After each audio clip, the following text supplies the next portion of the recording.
Olá, tudo bem? Seja bem-vindo à última análise da Gazeta do Povo. A situação do ministro Alexandre de Moraes fica cada vez mais insustentável. Os Estados Unidos confirmaram oficialmente que ele usou informações falsas para mandar prender Felipe Martins e que chegou a acionar policiais para perseguir uma cidadã americana em solo norte-americano. O caso agora está nas mãos do secretário do Estado, Marco Rubio, e de conselheiros de Donald Trump. A palavra de ordem em Washington não poderia ser outra que não responsabilização. As novas revelações mostram que Moraes ultrapassou todas as linhas vermelhas, invadiu jurisdições estrangeiras, afrontou autoridades americanas e transformou o Supremo num tribunal sem fronteiras. E o que pode acontecer agora? Como Trump e Marco Rubio vão responder? Moraes pode virar alvo internacional ou até um foragido da justiça americana, à moda Nicolás Maduro? Para entender todo esse imbróglio com documentos e bastidores exclusivos, eu convido você para vir aqui com a gente no Última Análise, que hoje tem a presença de um convidado especial, o advogado Jeffrey Schicchini. Como vai, Schicchini? Tudo bem? Bem-vindo. Grande, Tosi. Satisfação imensa estar aqui. Estou muito tranquilo, estou muito em casa, porque estou com o Deltan, o Marcília, então estou me sentindo muito em casa. Prazer imenso. Prazer é nosso. Tudo bem, Deltan Dallagnol? Bem-vindo. Grande Tosi, Marcília, já colocando óculos porque está se preparando para falar. Agora ficou sério, ele pegou o óculos e ficou sério. Né, nosso convidado especial, nossa estrela do julgamento da trama golpista, um advogado combativo que tem enfrentado os abusos de Moraes e tem sofrido com as táticas de Moraes abusivas, não só contra os clientes, mas contra ele mesmo. A gente tem que falar disso hoje também. Com certeza vamos abordar isso. Tudo bem, André Marcília? Olá. Eu sou super-homem ao contrário. Quando eu coloco os óculos é que eu viro o super-homem, entendeu? O super-homem tira os óculos, ele vira de Clark Kent para super-homem, eu ponho os óculos. Deve ser isso. É isso ou é a idade chegando e o fato de eu não enxergar a câmera que está aqui meio longe de mim? É uma das duas. O que vocês acham? Fica para vocês escolherem qual das duas possibilidades. Mas é um prazer estar aqui com vocês. Boa noite a todos e a toda a audiência. Alguém pode dizer que é porque ele fica muito elegante assim de óculos, mas eu tenho uma teoria de que esse óculos aí é um Google Lens. Que nem tinha gente que usava ponto para falar antigamente. Acho que esse óculos dele, ele projeta tudo que ele fala, aquelas falas poéticas, aquelas piadas, é tudo programado, pessoal, tá tudo lá no óculos. Qualquer dia a gente vai conhecer Não conta que foi assim que eu passei de ano na escola, então não conte meus segredos. Qualquer dia nós vamos conhecer o Ghostwriter do André Marcília, né? Quem fica soprando no ouvido dele para aquelas tiradas geniais ali. Bem, vamos lá. Agora é oficial, o Departamento de Alfândega e Proteção de Fronteiras dos Estados Unidos, o CBP, como eles chamam, divulgou uma nota confirmando que Felipe Martins jamais entrou em território americano no final de 2022. E esse documento é explosivo porque derruba de vez a base da prisão ordenada por Alexandre de Moraes. Segundo a alfândega americana, o registro usado pelo ministro era falso e pior, o departamento americano reconhece que essa informação incorreta foi usada para manter um inocente preso por meses. A nota diz textualmente, vamos acompanhar ali. A Alfândega e Proteção de Fronteiras dos Estados Unidos anunciou que realizou uma revisão completa das evidências disponíveis referentes às alegações de entrada nos Estados Unidos do cidadão brasileiro Felipe Martins em 30 de dezembro de 2022. Após a conclusão da revisão, foi determinado que o Sr. Martins não entrou nos Estados Unidos naquela data. Essa constatação contradiz diretamente as alegações feitas pelo ministro da Suprema Corte do Brasil, Alexandre de Moraes, um indivíduo que foi recentemente sancionado pelos Estados Unidos por suas violações de direitos humanos contra o povo brasileiro. Reconhecemos que o ministro de Moraes citou um registro errôneo para justificar a prisão de meses do senhor Martins. A inclusão desse registro impreciso nos sistemas oficiais do CBP permanece sob investigação e o CBP, a alfândega, vai tomar as medidas apropriadas para evitar que discrepâncias futuras ocorram. O CBP condena veementemente qualquer uso indevido dessa entrada falsa para embasar a condenação ou prisão de Martins ou de qualquer pessoa. Reafirmamos nossa dedicação em manter a integridade de nossos registros de fronteira e apoiar os princípios de justiça e Direitos Humanos. Veja que termina ali dizendo sobre a integridade de registros de fronteira nos Estados Unidos. Não é pouca coisa, né? Você violar a integridade americana de registros oficiais é algo complicado. Bom, eu queria saber agora com o Jeffrey Schickini, o peso dessa declaração do Departamento americano aí. Não é uma coisa assim casual, simples, né? Vocês já vinham demonstrando que essa prisão é ilegal, que Felipe Martins nunca viajou, havia provas fartas sobre isso, mas agora, vindo o reconhecimento e a nota oficial, ganha outro verniz essa história, não? Tomás, isso é muito grave o que vem acontecendo. Mas veja só, é importante primeiro as pessoas entenderem o que é o CBP. Quando você chega em um país estrangeiro, você dá de cara com agente migratório. Exatamente isso, você chega na migração.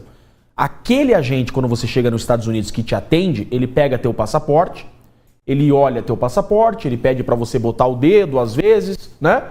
Carimba teu passaporte. Nos Estados Unidos em específico, quando você entra em território americano e você dá o passaporte àquele agente americano, o documento que vai gerar daquilo ali se chama I-94. É a única forma de gerar esse documento, é quando você ingressa, tá? Até então, não tinha como fraudar esse documento. Veja que o governo americano, desde muito tempo, ele se preocupa muito com a segurança migratória. O Trump, inclusive, uma das pautas eleitorais dele é a segurança das fronteiras, né? E o que acontece no caso em específico do Felipe Martins? Peço licença para fazer uma análise mais aprofundada aqui para as pessoas entenderem bem, porque hoje você abre a rede social, você só vê falar disso. Mas o que realmente que aconteceu? Tá? Acontece o seguinte, Felipe Martins ele é preso por uma viagem que não fez. Todo mundo sabe disso. Né? Então Felipe Martins é preso por uma viagem que não fez. Por quê? Porque o Mauro Cid, todo mundo conhece o Mauro Cid, né, Tossi? É um X9 que não tem documento, né? Não é um delator. Tecnicamente o Deltan vai poder falar muito melhor para mim. Delator são os 170 delatores, esse número, Deltan? Mais de 180. Mais de 180 delatores que tivemos na Lava Jato. Que é um delator? Eu confesso um crime, eu entrego provas a confirmar a minha alegação e eu contribuo com a descoberta de demais autores. Né? O que aconteceu com o Mauro Cid? O Mauro Cid sequer confessa um crime, ele nega que tenha participado de qualquer crime, já não preenche o primeiro requisito. Ele não apresenta documentos nenhum e sai entregando fatos mentirosos contra terceiros inocentes. Então o Mauro Cid vem e entrega para a justiça um documento em um Word, dizendo que Felipe Martins saiu do Brasil. Esse documento é suficiente para prender Felipe Martins? Não deveria, mas foi o documento que prendeu Felipe Martins, somado a uma notícia do Guilherme Amado do jornal Metrópole. Então veja, um documento apócrifo em Word, DocX, que é o documento provisório dizendo que Felipe Martins teria saído do Brasil. Felipe Martins então é preso com base nesse documento. A defesa de Felipe Martins, e agora começa, aqui é importante. Felipe Martins é preso.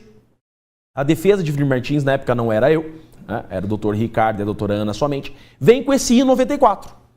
Então não há como questionar o I-94. Ou você entrou nos Estados Unidos ou não entrou.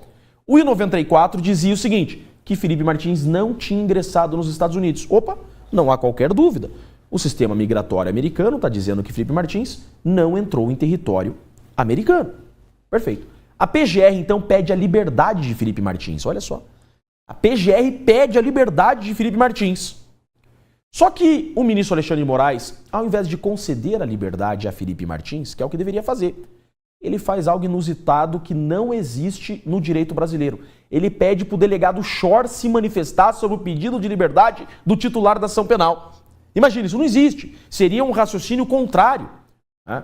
Você pedir para o delegado se manifestar sobre o pedido de liberdade do Ministério Público, isso não existe. O delegado não é parte no processo. Isso é um grande equívoco. E aí a gente entende por que o ministro fez isso. Quando o PGR, então, um mês depois da prisão do Felipe, pede pela liberdade, porque o documento está ali, o delegado Schor vem com um novo documento. Vem com um documento que se chama Travel History. Esse Travel History, ele tem no rodapé exatamente assim, não tem caráter oficial. Não é um documento oficial, não pode ser utilizado como documento. Ele vem gritando, seu Schor, vem, não solte o Felipe, ele viajou para os Estados Unidos. com esse documento. Então, o ministro Alexandre de Moraes não solta o Felipe Martins e fala assim, opa, agora existe uma fumaça de que ele entrou nos Estados Unidos. Só que entre o documento que a defesa apresentou, que é esse I-94, e esse documento que o delegado Shor trouxe, esse documento não vale nada. Esse documento não tem validade jurídica nenhuma. E a defesa de Felipe Martins continua, então, insistindo na liberdade. E agora aqui vem o grande problema e da onde surgiu essa nota do CBP. Olhem isso daqui. De repente, a Polícia Federal surge com um I-94 diferente daquele I-94 que a defesa de Felipe Martins apresentou. A Polícia Federal vem com o I-94, que é um documento oficial migratório, e diz assim, opa, olha aqui, ó. Felipe Martins entrou nos Estados Unidos com prova do I-94. Lembra que eu falei? I-94 é aquele documento que só gera se você for pessoalmente na imigração americana e der seu passaporte. E aí o delegado vem e fala, ó, como o Felipe Martins ele entrou nos Estados Unidos, sim. Esse I-94 é irrefutável.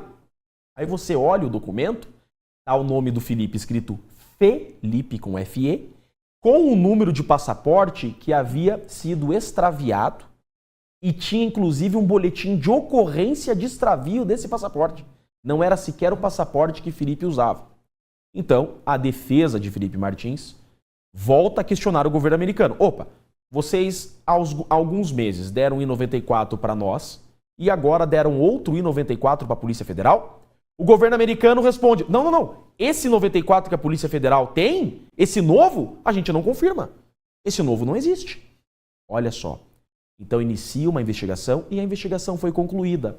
Sexta-feira, o governo americano se manifesta oficialmente. Sexta-feira, o governo americano vem oficialmente e diz, ó, aquele documento que a Polícia Federal usou e que o ministro Alexandre de Moraes utilizou para prolongar a prisão de Felipe Martins é falso. Nós, da Justiça Americana, nós, Migração Americana, não reconhecemos aquele documento. Aquele documento que prolongou a prisão de Felipe Martins por 6 meses, ele é falso. Então, só para as pessoas entenderem, há muito falatório sobre esse assunto. A realidade é exatamente essa. Felipe Martins foi preso por um documento que não podia ter sido utilizado e ficou preso por 6 meses porque um documento falso do sistema migratório americano foi utilizado aqui no Brasil para prolongar sua prisão. Tosi. Agora, Deltan, o aviso da própria alfândega do Departamento de Imigração americano de que eles seguem investigando. Já descobriram que é falso, está definido, mas seguem apurando responsabilidades porque alguém produziu esse documento, algum infiltrado lá, amigo de quem quer que seja que tivesse interesse nisso, né? No caso brasileiro é o Alexandre de Moraes e o delegado Fábio Shor, algum infiltrado, algum colaboracionista, digamos assim, foi lá e mexeu os papeizinhos, mexeu os pauzinhos e produziu esse documento. Os americanos estão apurando isso e devem chegar a uma conclusão também, né? Sim, Tosi, eu quero aproveitar aqui o nosso convidado e fazer uma pergunta para ele em relação a isso, mas antes eu queria só trazer uma informação complementando o que o Jeffrey disse. A investigação, ela sempre tem 2 partes. Em primeiro lugar, você investiga se houve um crime e, em segundo lugar, você investiga quem é o autor desse crime. A investigação foi concluída em relação à primeira parte. Se comprovou que houve um crime, o registro é falso, é fraudulento, houve um crime que deturpou os registros de entrada nos Estados Unidos. O que para os Estados Unidos, como o Jeff bem colocou, é gravíssimo. E agora, a própria declaração de sexta-feira, dizendo, revisamos as evidências, concluímos que isso aqui é falso e agora a investigação vai seguir. Vai seguir para quê se já provou que é falso? Vai seguir para identificar quem é o responsável por essa fraude. E a pergunta que fica no ar é um brocardo latino que era usado para identificar quem fez alguma coisa de errada, que é a pergunta cui bono. O que essa pergunta quer dizer? A quem esse ato beneficia? Porque normalmente você vai desconfiar como um possível autor, como uma hipótese possível ou provável de que alguém é autor do crime quando essa pessoa é beneficiada por aquele crime. Se existe uma fraude, o dinheiro vai todo para a conta de uma pessoa, opa, essa pessoa possivelmente é a beneficiada. Se houve um homicídio e alguém ganhou um baita de um seguro de vida, ainda essa pessoa estava brigado ali com a vítima, é um suspeito automaticamente do homicídio. Então, a questão é cui bono, é a quem beneficia essa fraude do registro de Felipe Martins. Eu sei a quem prejudica. Prejudica Felipe Martins, prejudica a família dele, prejudica as pessoas ao redor, afinal de contas, ele foi preso. Mas a quem beneficia? E vamos lembrar que a prisão de Felipe Martins foi feita sem ter fundamento válido. Independentemente dessa questão dele ter viajado ou não, você só pode prender alguém quando você tem prova do crime e indícios de autoria, o que é fundamento suficiente para você fazer uma acusação criminal contra alguém. Mas a acusação criminal contra Felipe Martins não veio depois de um mês, não veio depois de 2 meses, não veio depois de 3 meses, não veio depois de 4 meses, não veio depois de 5 meses. Quando o prazo máximo para ela vir depois de uma prisão, porque lembre, fundamento da prisão passa por prova da existência do crime e indício de autoria, que é o mesmo fundamento para você acusar alguém. Como a acusação não veio e a acusação tem um prazo para vir de 35 dias depois da prisão, isso indica que você nem tinha um fundamento para prender. Então veja só, foi feita uma prisão ilegal, não só porque o Felipe não viajou, porque o registro era fraudulento, mas foi feita uma prisão ilegal porque você não tinha um fundamento básico para denunciar o Felipe Martins. E aí ele é mantido preso ilegalmente por meses. Preso ilegalmente, de novo, não só pela fraude do registro, mas porque você não tinha o fundamento básico, a prova da existência do crime e indício de autoria. E quando a gente vê o Mauro Cid sendo preso também por meses e delatando, a leitura que a gente faz dessas prisões ilegais, e vamos lembrar, na Lava Jato jamais teve prisão para além de 35 dias, então aquele argumento, a Lava Jato prendia para delatar balela, a gente nunca prendia além de 35 dias sem uma denúncia, mas ali não, ali eram prisões ilegais, sem denúncia, sem acusação criminal, para além desses 35 dias. E Mauro Cid se dobrou. Felipe Martins não se dobrou. A leitura que eu faço desse contexto da atuação de Alexandre de Moraes é que eram prisões para dobrar essas pessoas. Eram prisões para forçar a delação dessas pessoas. Então a questão é, quem se beneficia? Quem queria prender Felipe Martins para delatar? E a suspeita recai naturalmente sobre as pessoas envolvidas ali na investigação. E aí eu achei muito inteligente, Jeff, e agora eu vou para a pergunta para você, que você começou a reler historicamente o que aconteceu no passado. Em face da luz que essa investigação dos Estados Unidos traz sobre o que está acontecendo. E aí você voltou para reler e você lembrou automaticamente de uma pergunta que você fez pro Mauro Cid. Afinal de contas, Mauro Cid sabia que Felipe Martins não viajou. Ele declarou isso para você. E aí você pergunta no interrogatório, mas espera aí, por que você não informou? Gente, para pensar o seguinte, quando foi preso Felipe Martins, surgiu uma controvérsia. Você tinha os dois em 94 apontando para coisas diferentes, Felipe Martins dizendo que não viajou, polícia dizendo que viajou, então você tinha uma controvérsia relevante. E aí você tem um colaborador. Qual é a primeira coisa que você vai fazer? Você vai lá para o colaborador e fala, viajou ou não viajou? Afinal de contas, o registro de viagem que foi apreendido, o documento minutado, o Word, sem assinatura, era do Mauro Cid. Aí você pergunta, viajou ou não viajou? Por que você inseriu o nome dele aqui? Pergunta se perguntaram para o Mauro Cid. Não. Tenta entender a lógica disso. Tenta entender a lógica disso. Não tem razão lógica para eles não terem perguntado, a não ser que eles sabiam que a resposta era não viajou. Essa é a única explicação que eu consigo entender para eles não terem perguntado para o Mauro Cid se viajou ou não viajou. Porque se eles quisessem saber a verdade, eles tinham perguntado. Até porque se viajou, você mantém a prisão. Se não viajou, você solta. É só se você não admite a hipótese de soltar e você sabe que não viajou, aí você se segura. Aí você não pergunta. E aí o Jeff, na audiência de interrogatório, na audiência, desculpa, de colheita, era interrogatório, né? Depoimentos dos próprios acusados, Mauro Cid, dentre eles, delatados na audiência da trama golpista, núcleo 1 envolvendo o Bolsonaro, ele vai e pergunta para o Mauro Cid, Mauro Cid, por que você não disse? Ele falou, não me perguntaram. E aí você pergunta, mas você sabe que essa lista foi responsável por colocar Felipe Martins injustamente na prisão? E aí, Alexandre de Moraes interrompe e diz, doutor, não foi essa lista, fui eu que decretei a prisão. Eu que decretei a prisão. Não deixou Mauro Cid responder. E a pergunta é, por que você acha que Alexandre de Moraes interrompeu e não deixou Mauro Cid responder? Deltan, tem mais uma... Não quero que você seja preso, tá? Tá. Não, pode medir suas palavras aí. Eu vou tomar todos os cuidados necessários. Eu tô com um filho de 2 meses em casa. Olha só, tem uma situação aqui para muito além disso. Por que eu faço essa pergunta, Deltan, pro Mauro Cid? Porque eu queria chegar a uma outra pergunta. Eu pergunto, esse documento, põe na tela. Eu falo assim, e o documento vai para a tela, tá? O documento que eu mostro pro Mauro Cid é de fato o documento que deu caso à prisão de Felipe Martins. O documento é um DocX. O que é isso? É um documento de Word, é um documento provisório. É um documento que não é definitivo. Esse documento provisório tem o nome do Felipe Martins. Mas é um documento que eles usavam como rascunho. Ou seja, você tem uma base de dados, é como se você tivesse um modelo. É um documento modelo, exatamente isso. Né? O documento modelo tinha o nome de toda a assessoria do presidente Bolsonaro. O documento definitivo, olha essa, Deltan. O documento definitivo era publicado em diário oficial. Por que eu fiz essa pergunta para o Mauro Cid? Mauro Cid, você sabia que esse documento foi o documento que deu caso à prisão de Felipe Martins? Por quê? Porque o documento definitivo de quem viajou, que estava publicado em diário oficial, não tinha o nome de Felipe Martins. Ou seja, Deltan, o Schor, o PGR, o ministro Alexandre de Moraes, sabiam que Felipe Martins não viajou. Porque o único documento oficial existente é o documento publicado em diário oficial. E o documento publicado em diário oficial de quem viajou com o presidente Bolsonaro no final de dezembro não tinha o nome de Felipe Martins. Felipe Martins foi preso por quê? Eu explico. Ele foi preso porque naquele momento eles só tinham o Mauro Cid nas mãos. Tudo que eles tinham naquele momento era Mauro Cid.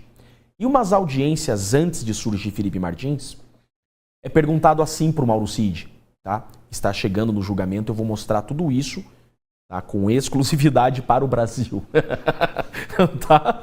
Então veja, você tem o Mauro Cid dando 11 versões. Teve um momento que eles perguntam assim para o Mauro Cid numa delação dele. Mauro Cid, você tem provas de tudo que você está falando? Você tem documentos? Mauro Cid fala assim, não, eu não tenho documentos a fornecer. O próximo depoimento do Mauro Cid é o surgimento do Felipe Martins. Ou seja, eles olham para o Mauro Cid e falam assim, só o Mauro Cid ser um delator sem apresentar documentos é muito pouco para nós. Nós precisamos de mais um delator. Eles abrem o leque de possíveis delatores. Quem que é aquele menino ali, aquele civil? Aquele civil ali que está sempre com o Bolsonaro, quem que é? Ah, um tal de Felipe Martins. Vamos prender ele que esse piá vai virar um delator. É por isso que surge Felipe Martins. E quando o Felipe Martins ele é preso, veja que é um assessor do ex-presidente Bolsonaro. Quando que o Felipe Martins começa a tomar toda essa notoriedade? Quando ele resiste à tortura. Ele resiste àquilo que ele estava sendo submetido. Ele não se torna um delator como imaginavam que ele seria. E a defesa dele mostra que ele foi preso sem ter viajado, que o documento que utilizaram era fraudado. E aí então, Felipe Martins toma toda essa proporção que tem e hoje ele é o grande tendão de Aquiles dessa farsa da trama golpista, Deltan. Deixa eu ouvir o André Marcília. André, a gente, quando comentava aqui esse caso do Felipe Martins, foi falado que ele seria o leading case dos americanos, né? Para mostrar os abusos de Moraes. Hoje a gente tem até concorrência, né? Porque tem o caso da Flávia Magalhães aí também, que é um caso e tanto para ser apreciado. Mas o caso do Felipe Martins, realmente, ele é um caso de violação de direitos humanos, é um caso de, quem sabe, ele até ser ressarcido, ser indenizado lá na frente, porque toda a condenação, todo o processo contra ele está mostrando que tem pés de barro que não se sustenta, né? Bom... eu acho que o Felipe Martins, né, ele tem é bem didático o caso dele, né, acho que é isso que chama a atenção. Os demais réus, você tem que entrar num meandro jurídico para entender, né, o que há de errado, né, então assim, o outro tem lá uma minuta, mas a minuta vale ou não vale? Mas a minuta é apócrifa. Puta, o que quer dizer apócrifo? Enfim, aquelas chatices jurídicas que ninguém entende e que acha e que tem dificuldade, né?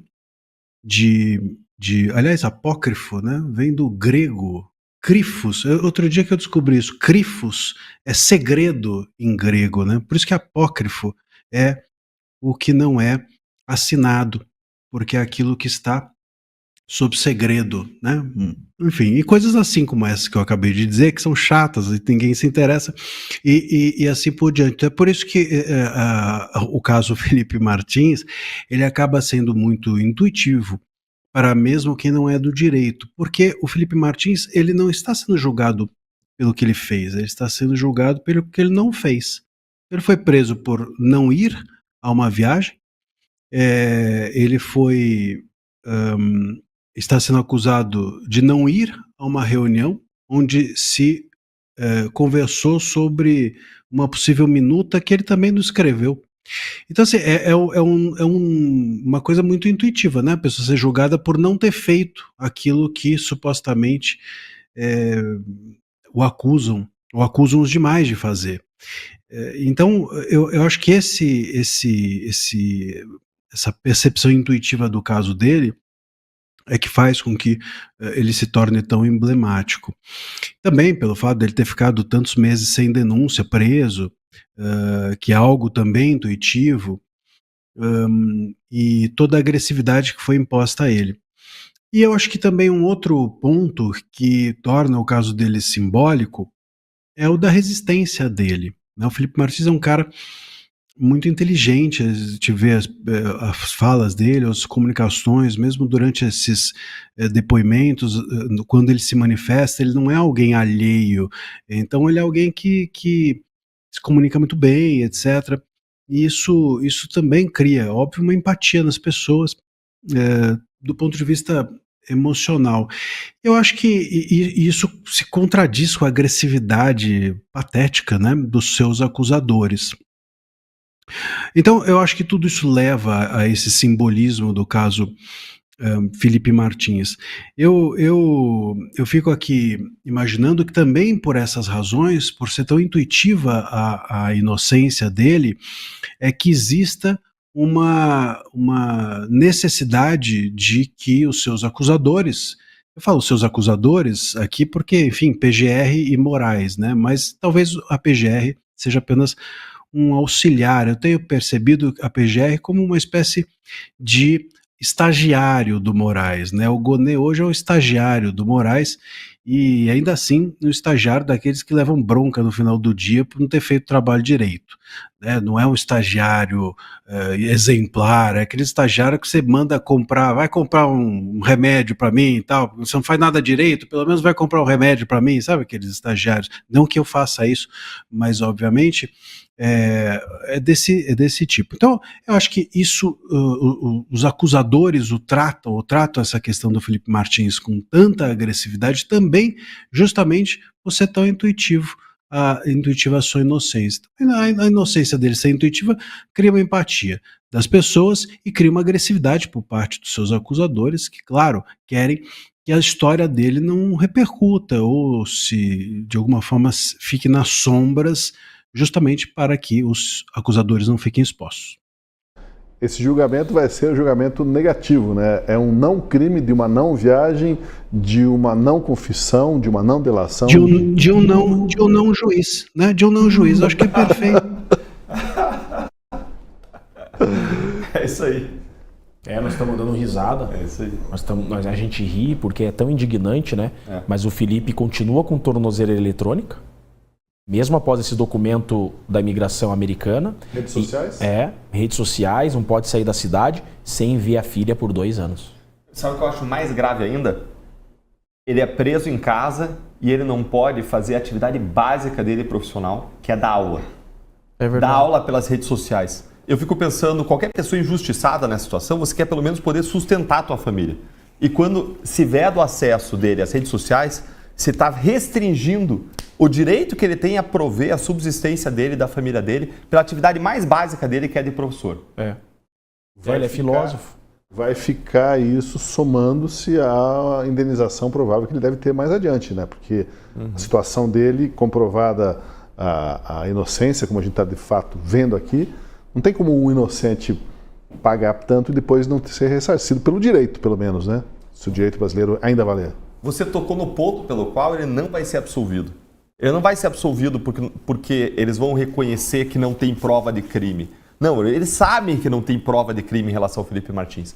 Mas Felipe Martins não vai ser absolvido porque ele ser absolvido é reconhecer uma série de erros, de abusos, de excessos. É reconhecer que eles mantiveram preso por meses um inocente com o objetivo de arrancar uma confissão, informações, provas que eles não tinham.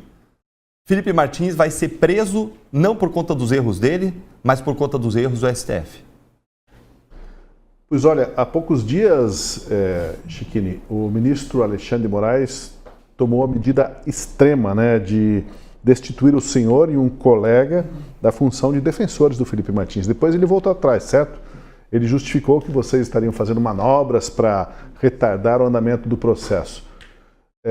No entanto, o que esse episódio nos ensina sobre a ausência de freios do ministro? Não foi a primeira nem a última vez em que ele passou por cima das prerrogativas dos advogados. Eu, o doutor Ricardo, que fazemos a defesa de Felipe Martins, eu, Kuntz, que faz a defesa do Câmara e do Tagliaferro. Olha só que coisa. Então, os advogados do Felipe Martins e do Tagliaferro foram atacados. Porque o advogado Kuntz é do Câmara e do Tagliaferro também. Coincidência, né? Nós fomos os primeiros advogados pós-Constituição de 88 a sermos destituídos de uma defesa de ofício pelo juiz, sem que houvesse intimação prévia, contraditório prévio, com fundamento, olha essa, Deltan e Marcília, com fundamento em uma jurisprudência de 1956. O ministro ele nos destitui da defesa, e eu já explico por que isso foi ilegal, e ele justifica essa exclusão dos advogados, dizendo que o STF já fez isso uma vez em 1956. O que acontece? O Código de Processo Penal ele é muito claro em que momento você pode intimar o acusado para que o acusado troque de defesa. O que acontece? Se o advogado ele é inerte, então se o advogado é desidioso, o que significa isso? Ele é negligente com a defesa. O advogado está nem aí para o cliente, está nem aí para o processo, você tem um prazo a ser cumprido. Você tem 15 dias para alegações finais. Passa o prazo e o advogado está nem aí para esse prazo. Tá? Esse é um advogado desidioso. O que a lei diz? A lei diz que nesse caso você manda intimar o acusado para que o advogado, para que o acusado, se tiver interesse, constitua um novo advogado. Então, ainda assim, se o advogado perde prazo, você não nomeia um defensor público. Você manda intimar o cliente, você manda intimar o acusado para que ele indique um novo defensor. O que aconteceu no nosso caso? Eu não perdi o prazo. Eu não perdi o prazo. O prazo era de 15 dias. O que acontece é que é o seguinte. Esse é um processo de 78 terabytes. 78 terabytes é o mesmo que 1 bilhão de páginas. Tá? Esse é o tamanho desse processo. É praticamente humanamente impossível você analisar esse processo na demanda e no tempo que nos der. Então, quando chega o prazo para as nossas alegações finais, nós já estávamos com o processo bastante avançado, obviamente, e a gente passa a preparar nossas alegações finais, com base também a rebater as alegações finais do Ministério Público. No processo penal é sempre nessa ordem. Primeiro fala a acusação, depois fala a defesa. Então passam 15 dias da acusação, passa o processo para nós temos 15 dias. Faltando 5 dias para terminar o nosso prazo, então veja, a gente, num ritmo insano de estudo e preparação das alegações finais, a gente descobre que a acusação trouxe novos documentos. Isso é tão absurdo que a gente sequer nos preocupamos, nós sequer nos preocupamos com essa possibilidade. Porque é muito juvenil em alegações finais a acusação trazer novos elementos, isso não pode. As alegações finais é um resumo daquilo que foi produzido durante um processo e você vem então a fazer um resumo das provas àquilo que interessa às suas teses. O PGR trouxe novos documentos nas alegações finais. Não eram, Tosi, documentos que nos preocupavam no campo da culpa. Mas não pode acontecer isso. O que a gente faz? Ainda dentro do prazo das alegações finais, então ninguém perdeu prazo nenhum, a gente vem junto uma petição ao ministro. A gente diz assim, ministro, nós temos um problema aqui. A PGR está causando um tumulto processual. Veja, nenhum tumulto desse existiria se a PGR não tivesse feito essa chicana jurídica e esse erro juvenil. A PGR trouxe novos documentos e isso é vedado pela legislação. E são muitos documentos. Então nós queremos que o prazo das nossas alegações finais deixem de correr, sejam suspensos, então que pare de contar o nosso prazo, ou que nos deem mais prazo até que Vossa Excelência analise a retirada desses documentos da PGR. A gente pede para que esses documentos da PGR sejam excluídos do processo. O nome disso é desentranhamento. Então, tirar esses documentos porque eles não poderiam ser colocados naquele momento. O ministro recebe essa nossa petição, não analisa a nossa petição e no último dia do nosso prazo, ou seja, não tinha terminado o nosso prazo, no último dia do nosso prazo, ele finge que essa nossa petição não existiu, ele vai lá e destitui os advogados, dizendo que os advogados perderam o prazo. É aberrante, isso é absurdo, por isso que, inclusive, mobilizou o Tosi até a classe dos advogados. Porque isso que nós fizemos é uma prática comum da advocacia. É uma prática comum. Diariamente, a classe da advocacia pede pede mais prazo, pede dilação de prazo, é esse o termo técnico, tá? Isso é comum da advocacia. O que aconteceu? Eu vou abrir um bastidor aqui para vocês. Eu tenho um grande colega, tá? O Dr. Tosses, é um grande colega advogado, que assim que isso aconteceu, ele é um conselheiro federal da OAB, tá? Um dos poucos conselheiros federais da OAB. Eu imediatamente que isso acontece, eu ligo para ele. Eu falo, Tosses, eu ligo para dois caras assim que isso acontece, pro Deltan e pro Tosses. eu ligo pro Tosses e eu falo assim, Tosses, nós estamos com um problema aqui. Eu até então, durante todo esse processo, eu não invoquei a OAB. Mas agora nós temos uma situação que atinge toda a classe. O Tosses, então, por isso eu quero publicamente agradecer ele, eu tenho feito por onde eu passo, porque o trabalho que o Tosses fez aqui merece louvor. Ele imediatamente junta do telefone e liga para o presidente nacional da OAB. Ele liga para o presidente, para o Beto Simonetti, e nós temos uma situação aqui de interesse da classe. E então a OAB nacional intervém nisso, tá? E o ministro reconsidera a sua decisão. Porque imaginem só, no dia que isso aconteceu, Tosi, desculpa o desabafo, mas é importante, eu estava fazendo um júri. Olha só como são as coisas. Eu estava de beca fazendo um júri de um homicídio, outra coisa. Eu sou advogado de júri. E aí me chega a notícia que nós fomos destituídos do processo. Nesse mesmo dia, Marcília, olha essa. Durante todo o júri, a juíza que conduzia o júri, ela fazia perguntas para as testemunhas. Chegava a testemunha da acusação, ela iniciava as perguntas. Chegava a testemunha da defesa, ela iniciava as perguntas. Teve uma hora que eu fiz uma questão de ordem. Excelência, tudo bem? Isso daí veda o cross-examination, né? Isso veda a legislação vigente. Vossa Excelência não pode começar fazendo as perguntas. A acusação indicou, a acusação pergunta. A defesa indicou, a defesa pergunta. Ela disse, não, doutor, agora o STF faz assim. Por quê? Durante a instrução daquilo que eu chamo de a farsa da trama golpista, o ministro conduziu dessa forma. Então veja como o exemplo vem de cima. Onde eu quero chegar com isso? Toda a classe da advocacia, até aqueles que votam 13 na urna, se preocuparam com a decisão do ministro, porque isso poderia trazer reflexos em cadeia a toda a advocacia nacional. Você pode destituir advogado agora? Então foi num ponto que atacou a todos. Por isso eu digo, em hipótese alguma, não importa a nossa visão ideológica, nós podemos admitir que o Estado, o juiz, o PGR, em hipótese alguma, descumpra a legislação. Porque o dia que o vento virar, nós não temos a quem gritar. Então foi exatamente isso que aconteceu.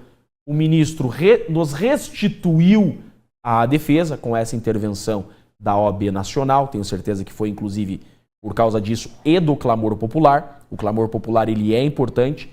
Foi o clamor popular que soltou o Felipe Martins. Não podemos esquecer disso. Felipe Martins só foi preso lá atrás em razão do clamor popular. E faz diferença. Por isso que esse processo é um processo que se faz também um enfrentamento na própria imprensa. Não é um processo jurídico, é um processo politizado que se persegue opositores políticos. Tosi. O julgamento está marcado, né, para dia 5 de dezembro. 5 e 6 de dezembro são as sustentações. E aí, se eu não estou enganado, 14, 15 e 16 os votos dos ministros. O senhor vai ter mais uma oportunidade de estar frente a frente e de interpelar o ministro e conversar com a primeira turma lá para fazer as alegações finais. Será um julgamento na primeira turma. As alegações finais, elas se dividem em duas partes. A escrita, que a gente chama de memoriais, né, são as alegações finais escritas, essa que nós já apresentamos. E lá na tribuna, a gente chama de sustentação oral. Assim como aconteceu no recebimento da denúncia, apresenta a resposta à acusação escrita e depois sustenta oralmente. Nós teremos agora, cada advogado tem 1 hora para apresentar suas teses orais. Vamos supor, apenas supor, tá? Que a intenção do ministro tenha sido, digamos, vamos colocar esse jovem advogado no lugar dele, vou até destituí-lo e depois eu conforme for eu reconduzo ele para ele entender com quem que ele está falando. Se essa foi a intenção de alguma forma intimidá-lo, né, nessa hipótese remota de que quisesse intimidá-lo, isso vai mudar de alguma forma o seu tom, a sua maneira incisiva de argumentar e de contra-argumentar perante o ministro? Tosi, eu estou acostumado. Ele te enquadrou? Essa é a pergunta. Tosi, eu estou acostumado a lidar com promotores. Né? E se essa foi a intenção, apagou fogo com gasolina. Mas você se dá bem com o promotor aqui? Depois, né? Agora você não é promotor, mas nós somos amigos. Olha só, Tosi, esse pessoal nunca tá feliz com o Supremo, coitado do Alexandre de Moraes. A gente vive criticando o Supremo por ele ser progressista, de esquerda, por ele atropelar o Congresso, atropelar os conservadores. E a primeira vez que Alexandre de Moraes é conservador, veja só, ele invocou um precedente de 1956. Ele está sendo conservador. Aí todo mundo critica ele também. Mas deixa eu falar uma coisa que eu achei particularmente cruel nessa história. Particularmente cruel. Falei mal dos promotores. Hã? Falei mal dos promotores. Isso é cruel, falar mal dos promotores. Mas deixa eu falar uma coisa, uma crueldade do Alexandre de Moraes. Foi particularmente cruel o modo como ele fez essa destituição. Porque ele fez colocando a culpa em cima do Jeffrey, dizendo ele perdeu o prazo. E aí a imprensa, quando ela repercute uma notícia, um despacho, uma decisão de uma autoridade, ela está autorizada a repetir o que a autoridade disse. E o Jeffrey não perdeu o prazo. Ele peticionou de forma fundamentada, dizendo a razão pela qual existia uma ilegalidade a ser corrigida e, se não, que se abrisse novo prazo para apresentar alegações finais. Mas aí, olha, quando o Alexandre de Moraes fala que perdeu o prazo, ele colocou sobre o Jeffrey uma mácula de um mau advogado. Ele colocou uma nuvenzinha cinzenta, ó, o cara não atua direito, o cara não cumpre suas obrigações, o cara não atende seu cliente, ele não faz o básico da profissão. E não tinha razão para ele fazer isso. Me pareceu ali com um tom de crueldade ele fazer isso, e aí isso se espalhou ali como fogo pela grande mídia, a grande mídia progressista de esquerda, que eu tenho uma intuição que não gosta muito de você, Jeffrey, não sei porquê, mas aí se espalhou isso e forçou o Jeffrey a ficar desmentindo isso uma série de vezes ao longo do dia. E aí eu te pergunto, Jeffrey, você já teve muitos clientes como advogado? Me dá uma ideia aí do número de clientes. E quantas vezes você já perdeu o prazo na vida? Porque eu quero corrigir essa injustiça. Conta aí pro pessoal. Deltan, eu já tive mais de 2.000 processos. Nunca perdi um prazo. É inadmissível. Resposta direta, curta, sucinta. Não existe. Advogado não perde prazo, isso não existe. É importante dizer isso. Se eu tivesse perdido algum prazo, eu teria processo na OAB. Eu não tenho nenhum processo na OAB.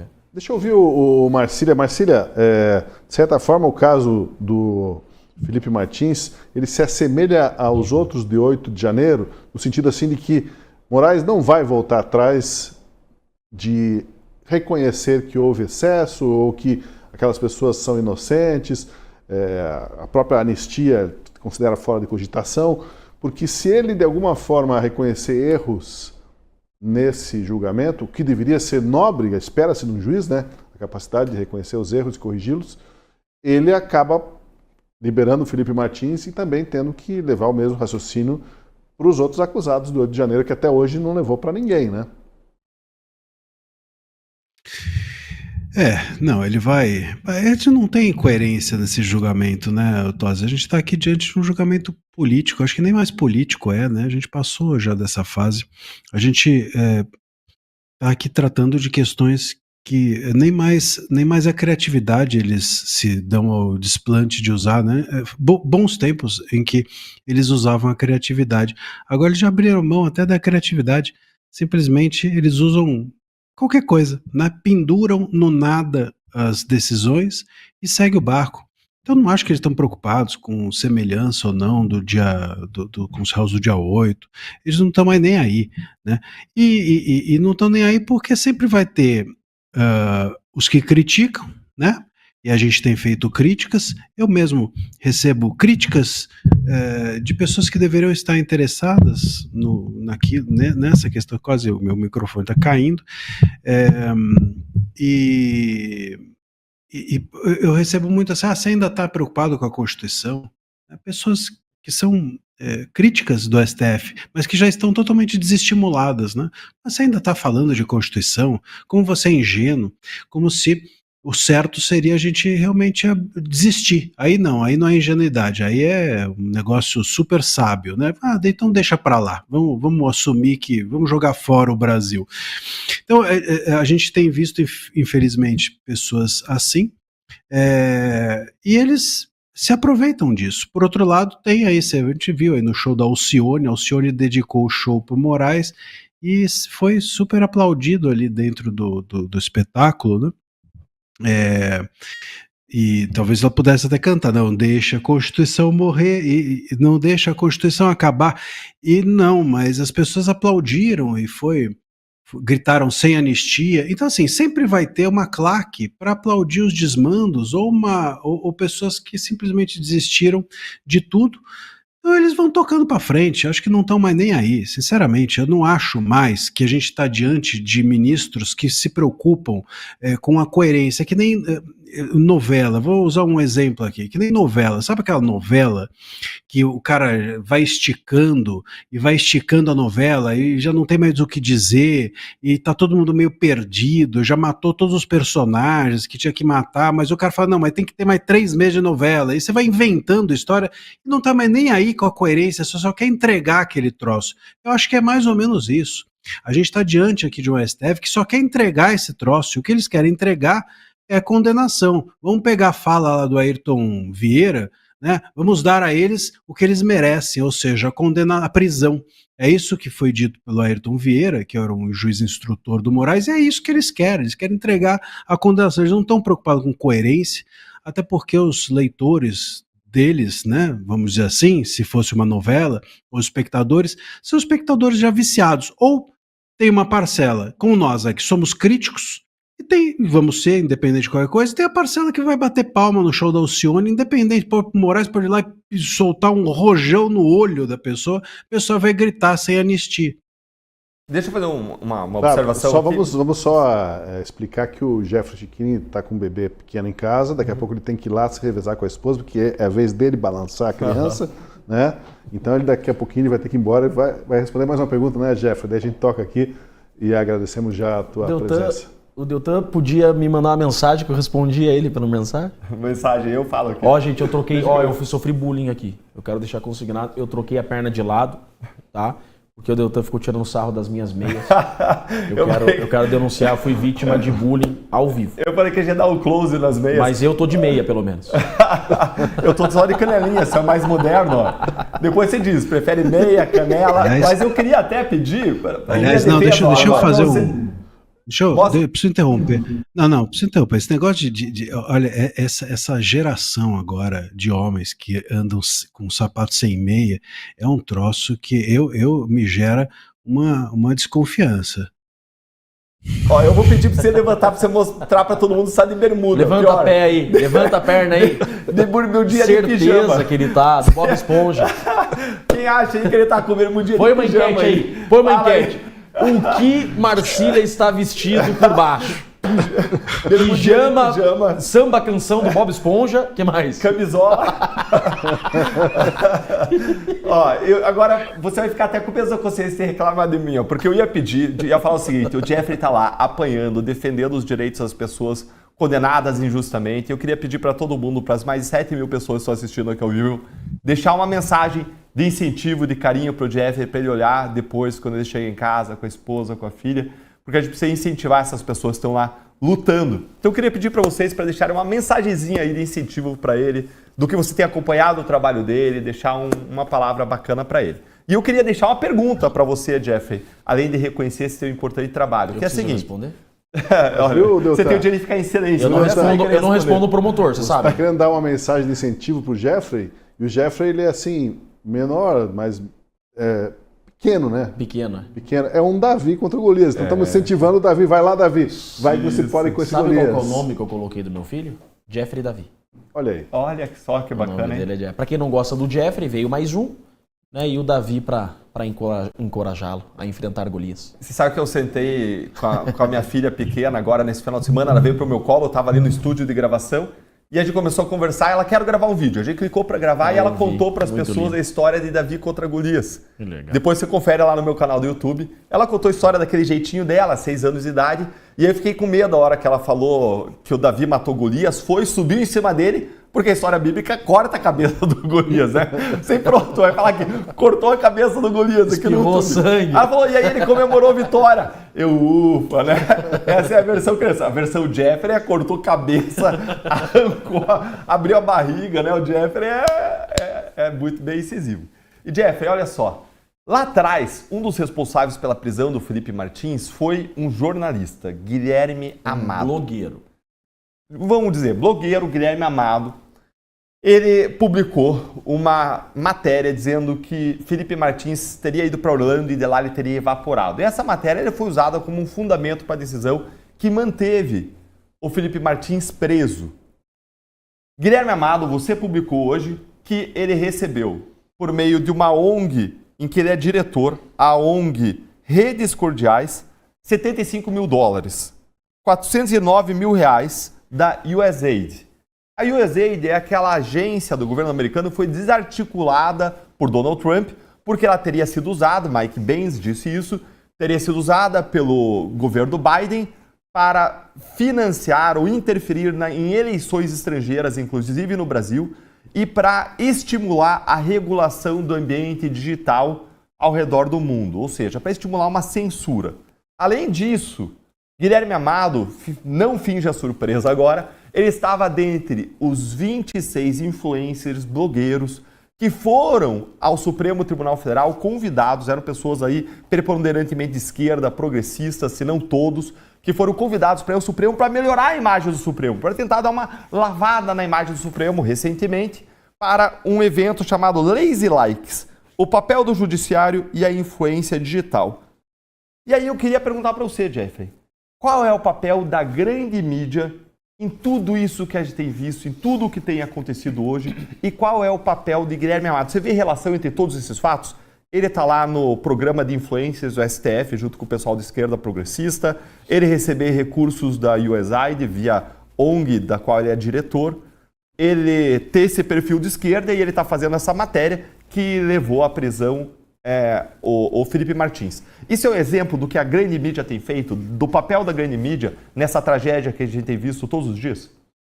Deltan, nós estamos aqui no Paraná, na presença do líder de pesquisa ao Senado Federal do Paraná. O líder disparado que se chama Deltan Dallagnol.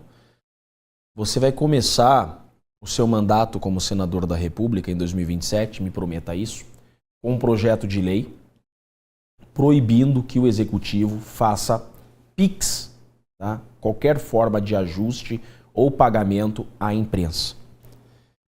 Porque é isso que nós vemos. Imprensa pagando pedágio a político. Essa é uma realidade. Por que eu faço esse link? Sexta-feira acontece tudo isso.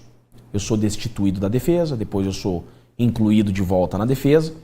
Sai a matéria do CBP americano, né, da migração americana, dizendo que o documento que prolongou a prisão de Felipe Martins é de fato um documento falso.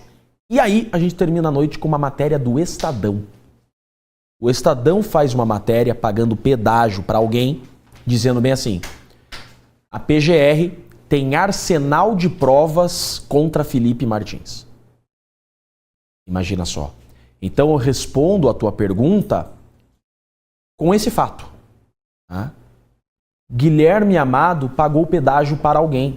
Até então, não sabíamos. Eu sou advogado criminalista. Advogado criminalista está acostumado a enfrentar o poderio estatal. Veja, o Estado, quando vai iniciar uma investigação, ele tem todo o poderio. Ele tem investigadores, ele tem perito, ele tem todo o poderio estatal em suas mãos. O advogado está numa guerra inglória, ele tem que dar um jeito de caçar provas. E a gente foi investigar então esse Guilherme Amado, é isso que ele mereceu, né? E nós encontramos que ele recebeu, ou melhor, a ONG do qual ele é diretor, recebeu ali às vésperas dessa matéria falsa que ele fez com o token do Metrópolis, essa ONG recebeu 400 mil reais. Então, foi a ONG do qual ele é diretor, foi muito bem remunerada. Da onde vem esse dinheiro? Então, de fato, tem que fechar essa torneira desse dinheiro, desses valores exorbitantes que são despejados para essa gente trabalhar a serviço, seja do governo, seja de opositores políticos. Infelizmente, isso é uma realidade. Veja que hoje você abre a imprensa tradicional, Deltan, aquela que não é a Gazeta do Povo, por isso eu sou assinante da Gazeta do Povo, tá? Eu sou assinante da Gazeta do Povo. Porque é um jornalismo sério. Eu acordo, eu leio Gazeta do Povo, porque eu sei que aqui é notícia verdadeira, porque não tem Pix do governo. Você vai para aquelas imprensas tradicionais que recebem Pix do governo, eles vão citar o caso do Felipe Martins, por exemplo, eles não citam o meu nome. Então eles não fazem menção ao meu nome. Por quê? Porque eles já me veem como um inimigo. Porque todo mundo sabe, de forma declarada, que eu tenho minhas posições políticas. Mas a condição de advogado não era para eles terem qualquer preconceito quanto o Jeffrey advogado. Mas olha como nossa imprensa já está, parte dela, né? Deixa a Gazeta de fora, parte da nossa imprensa já está realmente corrompida por visões ideológicas, Deltan. Vai liberar o Jeffrey Chiquini. Agradeço, Jeffrey, pela tua presença aqui. Foi um prazer tê-lo com a gente e volte mais vezes. Nós vamos precisar de você na sequência. Vai ser um grande prazer. Sabe que desse caso, né? Às quintas de manhã eu estou aqui no café. Eu, sempre que puder, é um prazer estar aqui, trazer a verdade, trazer aquilo que a imprensa tradicional tenta esconder e manipular. Aqui a Gazeta tem nos aberto esse espaço e eu agradeço a presença. Grande amigo Marcílio, irmão do coração, Deltan, né? O Deltan, eu falo mais com o Deltan do que com a minha mulher às vezes. Tá perigoso esse negócio. Quem comigo também tá assim, tá ficando perigoso. E nós estamos juntasso, meu irmão. É o único promotor que eu converso. Ah, garoto, ó, eu tava fazendo os prints aqui do pessoal, várias mensagens carinhosas pra você. É verdade. Depois Agora vou te mandar, Jeffrey. Ao chat. Esse chat maravilhoso, um coração pra vocês. Obrigado por todo o apoio. Mas saiba o seguinte, tá? Não precisam me agradecer. Eu sou um cidadão também preocupado com o futuro do nosso país. Estamos do mesmo lado. O que nós não vamos fazer é jogar a toalha. Juntos somos mais fortes. Agradeço o carinho. Tamo junto. Obrigado ao Jeffrey Chiquini, assinante da Gazeta do Povo. Eu peço para você, então, que faça como ele, como todos nós, assine a Gazeta, porque são os assinantes que possibilitam o nosso programa e manter essas vozes críticas e o jornalismo independente que é preciso no país. Bom, se o caso Felipe Martins já era grave, o de Flávia Magalhães, Marcília, é ainda mais escandaloso. Uma brasileira naturalizada americana, moradora da Flórida há décadas, foi incluída por Alexandre de Moraes no inquérito das fake news por ter criticado o ministro nas redes sociais.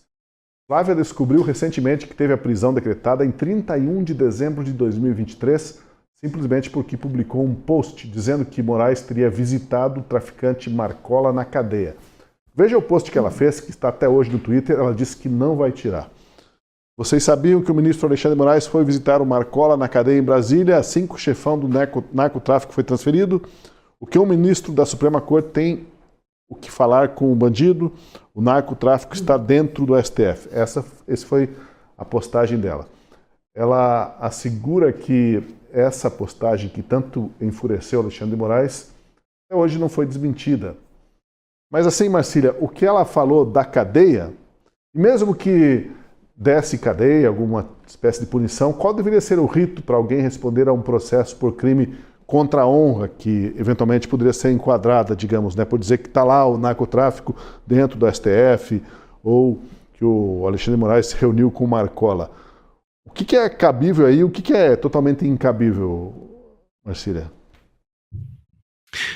Veja, a instituição não tem honra, né? O STF, muito menos, cada vez menos. Agora, eu sou contra essa história de haver uma honra em empresas, né? Ou qualquer coisa do gênero, mas em instituições menos ainda. Porque a instituição somos nós, né? Nós somos as instituições. Não existe STF senão pela Constituição. Não existe, a Suprema Corte poderia ou não existir. Tem STF aqui, como poderia não existir. Tudo depende de quê? Da vontade do povo. Então o STF, essa instituição, somos nós. Nós, o povo. Né? Então não tem como a gente ofender o STF, porque a gente ofenderia a nós mesmos.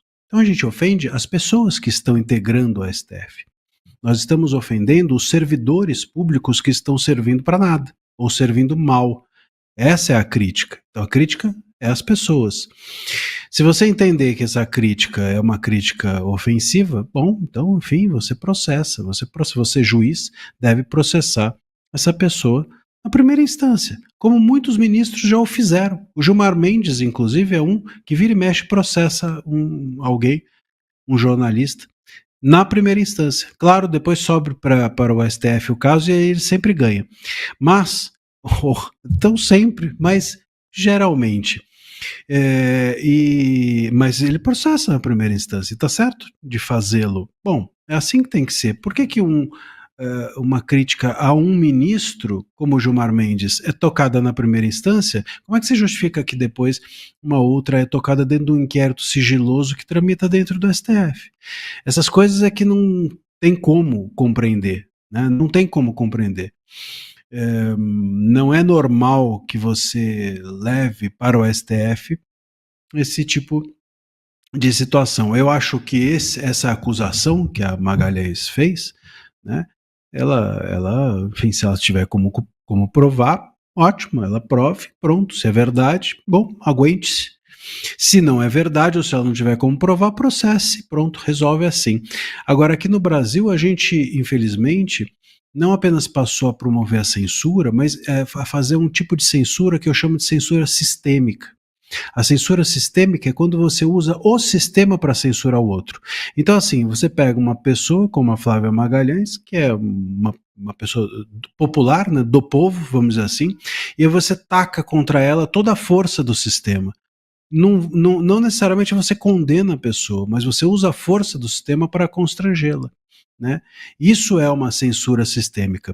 Você não necessariamente tira do ar, você mesmo que não chegue a um resultado contra ela, mas você joga o Estado inteiro contra a pessoa. Isso é uma forma de censurar, de constranger, de fazer com que a pessoa se autocensure.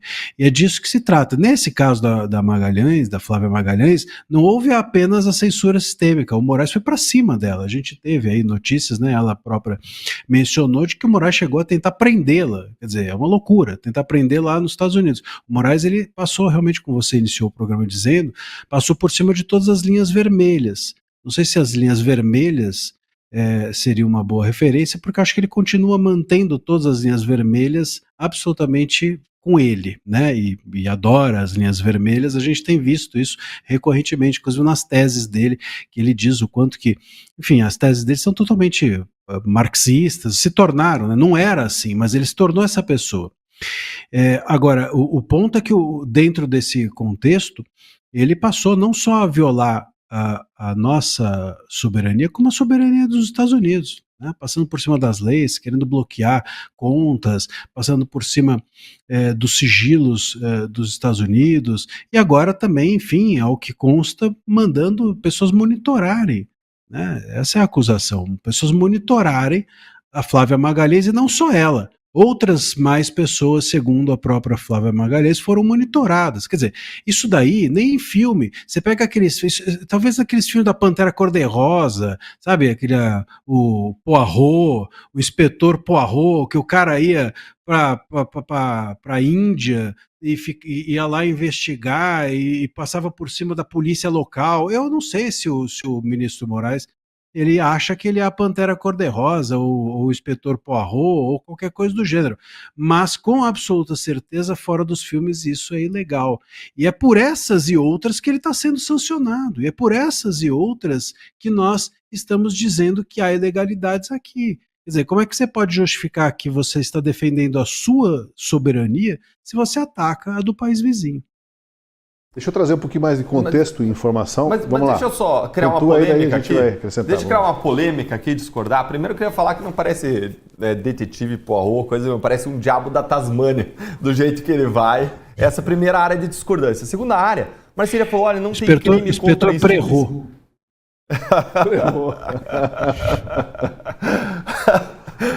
A segunda coisa é que Marcília está falando que não tem crime contra a instituição, que isso aqui não seria muito relevante. Gente, não. Eu tenho lido assiduamente uma jurisprudência do Supremo Tribunal Federal, eu estava olhando com atenção para isso aqui.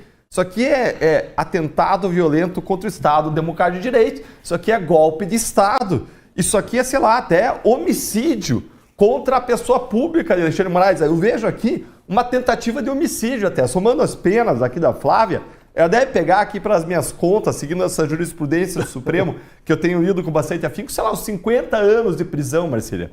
Uns 50 anos, pelo menos. Agora, falando um pouco mais sério. Gente, eu não conhecia esse caso da Flávia Magalhães. Eu fui ver em razão de toda essa polêmica que vem agora, em razão de eles terem acionado um adido, um policial federal em solo americano para violando a soberania americana, ir lá e olhar o que ela estava fazendo, investigar ela, seguir ela, talvez prender ela. Que loucura que ia ser um sequestro praticado à caneta do Alexandre de Moraes. Isso tem nome até hoje, tem nome e a gente já vai falar disso, o nome que se usa para quando um país autoritário vai perseguir seus cidadãos fora. Mas aí eu fui ver o que a tal da Flávia tinha feito. Eu pensei, gente, deve ter sido uma coisa muito grave. Ela deve ter articulado alguma coisa de modo muito grave, sei lá, alguma coisa que se possa cometer um crime de derrubar a eleição de um país pela internet ou criar uma catástrofe, sei lá o que ela fez. Eu fui abrir, aí eu li o Twitter dela e, desculpa, eu comecei a rir. Porque assim, é irrelevante. Quem é a Flávia Magalhães? Gente, se eu na Lava Jato eu fosse dar atenção para tudo que qualquer pessoa postava da gente, inventava todo tipo de teoria da conspiração, que a gente estava ligado com a FBI, que tinha isso, que tinha aquilo, e sem entrar no mérito. Mas, olha, se o Alexandre de Moraes acha que isso aqui é uma maluquice, então trate como uma maluquice. E não bote a Polícia Federal, decrete a prisão, bote a máquina do Estado para perseguir uma pessoa por conta de um tweet. Um tweet. O que ele faz é o contrário, é dar relevância para esse tweet. O que tem nesse tweet que incomoda tanto? As pessoas começam a perguntar. Ele queria o contrário daquilo que ele queria combater. Ele começa a dar relevância para a teoria dela quando ele pega e ele movimenta todo o aparato estatal. E eu fiquei pensando aqui, eu fiquei na dúvida se esse tweet aqui ele configura, viu, Marcília? Configuraria em tese aqui uma difamação ou uma injúria. Mas, gente, seja uma coisa, seja outra, é um crime que nem cadeia dá.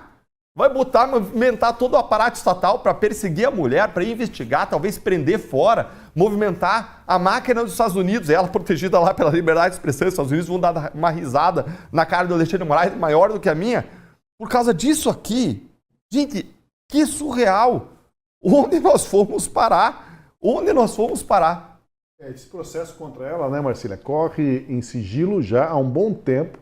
Né? Sigilo como é que é o apócrifo aí, né? Que vem do termo aí ligado ao sigilo. Então, Grifos. Corre em sigilo já há um ano. Estaria com vistas do Ministério Público, mas o Alexandre de Moraes continua despachando normalmente dentro dos autos. Isso o advogado já apontou que não poderia estar acontecendo. E há outras irregularidades. Não houve nenhuma citação ou intimação válida, apesar de constar no processo que ela mora nos Estados Unidos, com endereço conhecido, ela não foi citada.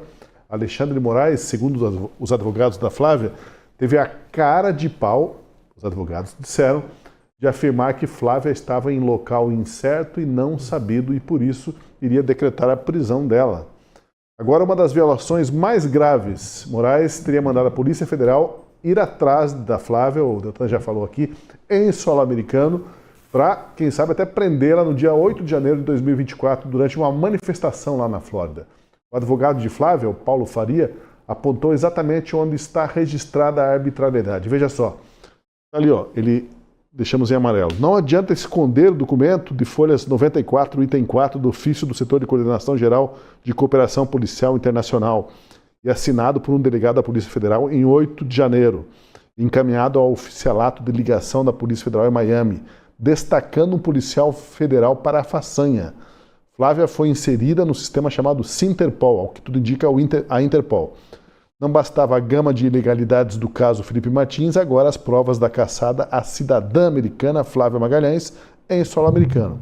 Já tomamos providências e outras serão tomadas na próxima semana.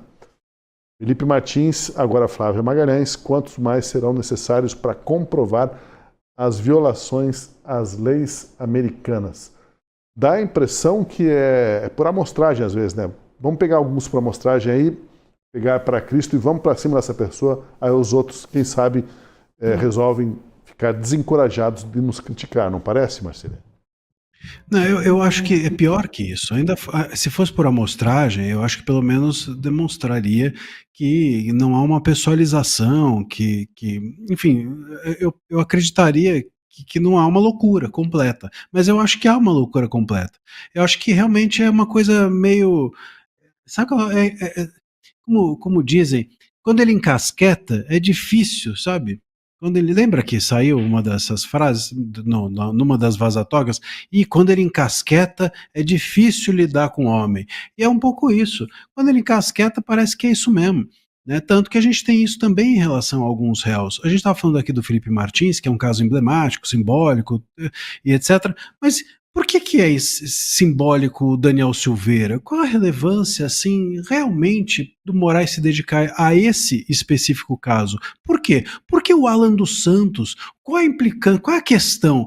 Por que o Alan dos Santos foi escolhido e não outro? Aí você fala, mas o Alan dos Santos, ele tem um jeito... Mas o Constantino, por que Constantino foi escolhido? Então, assim, a gente não consegue entender, não há uma lógica mesmo, né?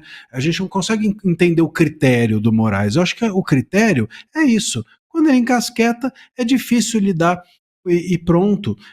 Me parece que é assim mesmo, não existe uma racionalidade. Antes houvesse. Se houvesse uma racionalidade, talvez fosse mais fácil até ele ser convencido a voltar atrás. Mas não há. Não há uma racionalidade. E a gente tem visto pessoas aplaudindo a irracionalidade, que é o que a gente comentou agora no show da Alcione, o pessoal lá batendo palma para o show dedicado ao Moraes. É um tributo à irracionalidade, que é algo bem típico dos artistas, inclusive, porque eu acho que artista... Eu não sei porque a gente escuta artista, eu acho que a gente escuta musicalmente artista, mas a opinião de artista, a opinião política não vale nada, né? E muitas vezes é uma opinião, enfim, sensorial, emocional e, portanto, irracional, né? Nesse lugar, não de irracional de burro, às vezes sim, mas irracional de ser emotivo,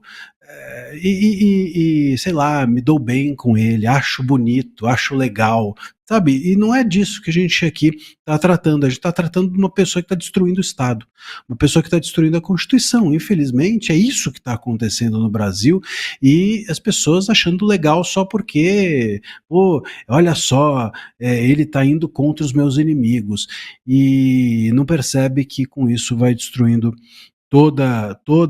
aí sim, destruindo as instituições. Se tem uma pessoa que está destruindo ou desonrando as instituições, essas pessoas são os ministros, especialmente o ministro Moraes. E está destruindo justamente porque uma instituição, ela é feita da possibilidade de que a gente entenda qual é o critério, qual é a regra, qual é a norma, por que é feito, por que aqui é assim, por que ali é assado. Se você não tem isso, não tem instituição. É a vontade do rei, né? A diferença é essa. Qual é a instituição que existe quando a vontade é a do rei? Não tem instituição nenhuma. A instituição é o lugar onde tudo é abstrato, onde todos são tratados de forma igual. Se todos são tratados de qualquer jeito, não tem a instituição. Então, esse me parece ser o grande ponto. Agora, vocês estavam falando a gente estava falando de Prévost, não sei o que e tal, e do Poirot. Eu me lembrei agora, tem uma grande amiga, colega de uma outra emissora, e que ela... Eu vou contar essa no ar. Ela outro dia, no ar, disse o seguinte: olha, afinal de contas, Prévost é palhaço em francês. E aí alguém, muito sutilmente, virou e falou assim: não seria Pierrot? Ela, é verdade. É Pierrot que é tudo palhaço. Ela estava certa também, ela não deixava de estar certa. A mesma sonoridade e o mesmo significado, praticamente, né? Olha, o advogado da Flávia Magalhães, o Paulo Faria, está em viagem para Washington, nos Estados Unidos. Aliás, ele está desembarcando nesse momento por lá, enquanto estamos aqui no Última Análise. Amanhã ele vai vir falar com a gente no programa amanhã à noite. O Paulo Faria, vai se reunir com autoridades americanas, com representantes da OEA, de instituições de defesa da liberdade e um escritório de advogados do dono do X, o Elon Musk. Vai passar detalhes das perseguições feitas por Moraes contra 2 dos clientes deles, Flávia Magalhães e o ex-deputado federal Daniel Silveira. Pelo jeito, Deltan, os americanos estão naquela fase de recarregar canhões, né? Vem mais artilharia, será contra Alexandre de Moraes? Que tipo de medidas podem ser tomadas agora? O fato é que um efeito colateral de tudo isso deve ser para o ânimo do presidente Lula para conversar com o Trump, né? Ele está tão animado para falar com o Trump e de repente o Moraes causa turbulência de novo nas águas. Ele deve estar desanimando de levar a questão da Magnitsky do STF para conversar com o Trump, porque do jeito que está, veja que o advogado vai se reunir no escritório do Elon Musk, o advogado contratado lá nos Estados Unidos para Flávia Magalhães estaria sendo bancado pelo próprio Donald Trump, ou seja, o caldo está engrossando. E caso se comprove que efetivamente houve uma atuação ilegal de autoridades brasileiras em solo americano, eu não tenho dúvida alguma de que isso configura um crime. Eu não tenho dúvida alguma de que Alexandre de Moraes vai passar a ser investigado e pode responder criminalmente nos Estados Unidos por conta de uma violação da soberania americana. E vamos lembrar, olha a ironia do destino, justamente eles aqui, Alexandre de Moraes, o STF, Gilmar Mendes, que reclamam de uma violação à independência judicial brasileira, que reclamam de uma violação à soberania brasileira pela aplicação da Magnitsky, que vamos lembrar, não é uma violação à soberania brasileira porque é aplicada lá nos Estados Unidos, ainda que possa ser feito no mundo, mas só vale para os Estados Unidos.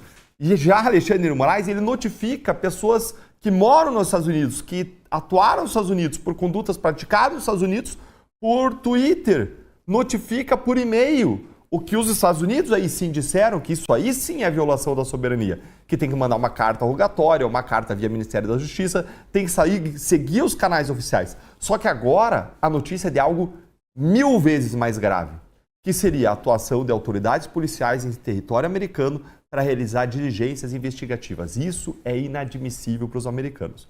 E vamos lembrar que isso que, em tese, foi feito contra a Flávia Magalhães, que precisa ser investigado e esclarecido, isso tem nome. Isso tem nome internacionalmente.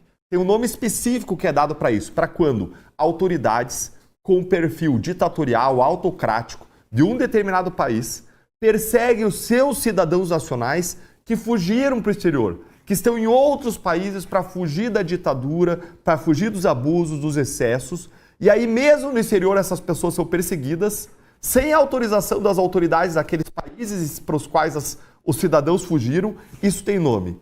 Isso se chama repressão transnacional.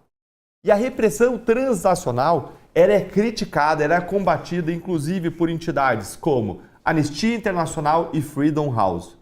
E ela é documentada em uma série de casos. Veja ao lado de quem que o Brasil está se colocando. O Brasil está se colocando lá da China. A China praticou isso em relação a uma série de cidadãos chineses que são perseguidos em outros países por uma polícia secreta chinesa que atua nas mais diferentes nações. Há registros aí de polícias secretas chinesas em mais de 50 países. O Brasil está se colocando lá da Rússia. Casos famosos. Um ex-espião russo, Alexander me perdoem aqui a pronúncia, Litvinenko, foi morto com polônio, com envenenamento. Isso é uma prática comum nessa repressão transnacional, matar os cidadãos que fogem com táticas como envenenamento. Sergei Skripal, russo, foi atacado com agente nervoso Novichok. Houve uma série de assassinatos de chechenos exilados em Berlim e Viena. O Brasil está se colocando ao lado da Arábia Saudita. Teve um caso famoso, Jamal Khashoggi. Ele era um jornalista saudita, colunista do Washington Post, e ele foi sequestrado na Turquia, levado para dentro da embaixada saudita, onde ele foi morto dentro do consulado saudita em Istambul, na Turquia. A própria Turquia também realizou sequestro de professores turcos em Kosovo. O Irã promoveu o assassinato de Ruhollah Zan, um jornalista que foi sequestrado na França e executado depois de ele ter sido atraído para o Iraque. Egito, vigilância e ameaça a dissidentes do exílio. Coreia do Norte, não sei se vocês sabem dessa, mas o irmão do próprio Kim Jong-un, o nome dele é parecido, é Kim Jong-nam, só que não é mais irmão, porque foi morto na Malásia pelo regime da Coreia do Norte. Ou seja, a gente tem uma série de casos da tal da repressão transnacional. Agora, o Brasil entrar na lista desses países autoritários, ditatoriais, que perseguem seus cidadãos exilados fora do Brasil, sem a autorização das autoridades dos países que eles residem, é para acabar o Brasil, né? É para acabar qualquer ideia daqueles que dizem que estão atuando em defesa da democracia e do Estado de Direito. E rapidamente, dois assuntos que eu queria passar antes da gente encerrar o programa, temos mais alguns minutinhos. Hoje, Marcília, o Alexandre de Moraes negou o pedido de revogação da prisão domiciliar ao ex-presidente Jair Bolsonaro. Chama a atenção que Moraes passou aí quase 3 semanas pensando sobre o assunto e agora decidiu rejeitar o pedido. Parece que tem risco de fuga, né? Porque o Bolsonaro estava com prisão domiciliar em função de um processo e agora o Moraes tomou emprestado argumento de outro processo para dizer não, mas ele pode fugir então. Mas demorou 3 semanas para decidir sobre isso, Marcília. Não, e veja, não é só isso, né? Mas assim, não tem essa de tomou emprestado de outro processo. Pô, o cara, é o seguinte, você está preso com base no inquérito, se o inquérito, se não se apresenta a denúncia sobre esse inquérito, precisa cair a sua prisão. Né? Precisa cair. Não tem como chegar para você e falar assim, olha, é o seguinte, você está aqui eu estou investigando você porque você roubou uma bala. Eu acho que você roubou uma bala, então eu te prendi. Aí eu chego e falo, não, você realmente não roubou uma bala, mas eu vou continuar te deixando preso porque eu acho que você está com cara de quem vai fugir. Sim, mas por quê? Afinal de contas, o inquérito sobre eu roubar uma bala foi concluído em relação a mim. Você me deu razão. Como é que eu posso então ficar preso se você me deu razão? Olha, eu prendi você porque você roubou uma bala. Aí você conclui que eu não roubei a bala. Eu ganhei. E como é que eu continuo preso? Ah, não, mas tá com cara de vai fugir. Mas vai fugir de quê? Se eu ganhei o processo. Ou seja, ele ganhou o processo, entre aspas. A denúncia não houve. Ele foi excluído desse inquérito, no entanto, a prisão se mantém. É uma prisão pendurada no nada, é aquela brocha pendurada no céu. Você está ancorando essa prisão em quê? Em nada. Ué, eu posso chegar para uma pessoa no meio da rua e falar assim, você está com cara de quem vai fugir, eu sou juiz, então eu vou te prender. Então daqui a pouco não dá mais para andar do lado do Moraes. Se ele olhar para alguém e falar assim, você está com cara de quem vai fugir, hein? Ah, mas eu estou investigado. Não tá, mas está com cara de quem vai fugir, então eu vou te prender. Então pronto. Agora, se der na telha do Moraes, você passar perto dele e ele achar que você está com a cara de quem vai fugir, ele vai te prender, porque não precisa inquérito, não precisa ação, não precisa procedimento nenhum. Ah, eu vou emprestar aqui um processo lá de outra pessoa, vou inventar um jeito de te prender. Quer dizer, é isso. Nem mais, é o que a gente falou, nem mais criatividade precisa. Ele simplesmente prende você porque quer, porque sim. A gente deu risada hoje em alguns momentos do programa, né? Mas a piada do dia vem agora. O presidente Lula está em viagem à Itália para participar do encontro da FAO e em entrevista ele disse que não vai nomear simplesmente um amigo para a vaga de Barroso no STF, mas o critério seguido será o da qualificação para o cargo.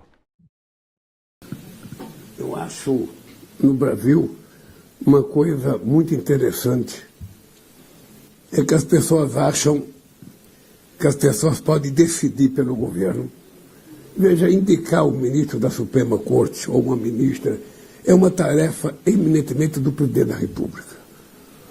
Tá? O que foi precipitado, que não estava previsto, foi o ministro Barroso, se afastar com tanta rapidez. Eu imaginava que ele queria se afastar, mas eu imaginava que fosse demorar um pouco mais.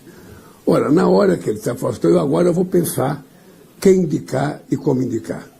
Eu quero uma pessoa, não sei se mulher ou homem, não sei se preto ou branco, eu quero uma pessoa que seja, antes de tudo, uma pessoa gabaritada para ser ministro da Suprema Corte. Eu não quero um amigo. Eu quero um ministro da Suprema Corte que terá como função específica cumprir a Constituição brasileira. É essa a qualidade que eu quero. É essa, a única que eu quero é isso. E foi assim com todos os ministros que eu indiquei até agora, ou as ministras, e vai continuar sendo assim. Quando eu chegar no Brasil, sabe, eu vou conversar com muita gente no meu governo e vou tomar uma decisão e anunciar quem é que eu vou mandar para ser, sabe, promulgado pelo Senado. Vem aí, finalmente, uma indicação estritamente técnica para o Supremo. Alguém podia até se animar. Nossa, finalmente uma indicação técnica. Até o momento que ele fala assim como foram todas aquelas que eu já fiz. Aí é para acabar. Eu não vou nem comentar, me recuso a comentar isso. E outra, né? Você pegou essa contradição dele, eu vou sugerir uma outra. Ele fala assim: olha, a indicação de ministro do STF é um ato exclusivo do presidente, ninguém se mete nisso, né? Todo mundo se mete no governo. Aí ele termina dizendo: então eu vou chegar, conversar com todo mundo e resolver quem que vai ser. Quer dizer, então se ele vai conversar com todo mundo, não é um ato do presidente. Quer dizer, o Lula, a verdade é que nem ele sabe o que ele faz, né? E esse é um grande problema. É óbvio que ele vai ouvir todo mundo e vai acabar indicando o Messias, né? Ou o Favreto, para piorar ainda a situação. É disso que se trata, me parece, a menos que ali a ala feminista o convença a indicar a ministra lá do STM, que é woke, né? Ou seja, a melhor coisa que a gente poderia ter do Lula é que ele não indicasse ninguém. Vamos com 10. Sabe quando você tá no jogo de futebol, aquela pelada que os caras são ruins pra caramba, e alguém sai e fala: não, vamos com um a menos, mesmo que tá bom. É isso. Vamos com um a menos, que sem o Barroso melhorou, algo do gênero, né? Muito obrigado, Marcília. Obrigado, Atalael, pela conversa. Obrigado a você que acompanhou a gente até aqui e sempre acompanhe Última Análise na Gazeta do Povo, de segunda a quinta-feira à noite. A reprise você tem no dia seguinte. E considere ser assinante e apoiar o nosso jornalismo independente. Obrigado, até o próximo encontro.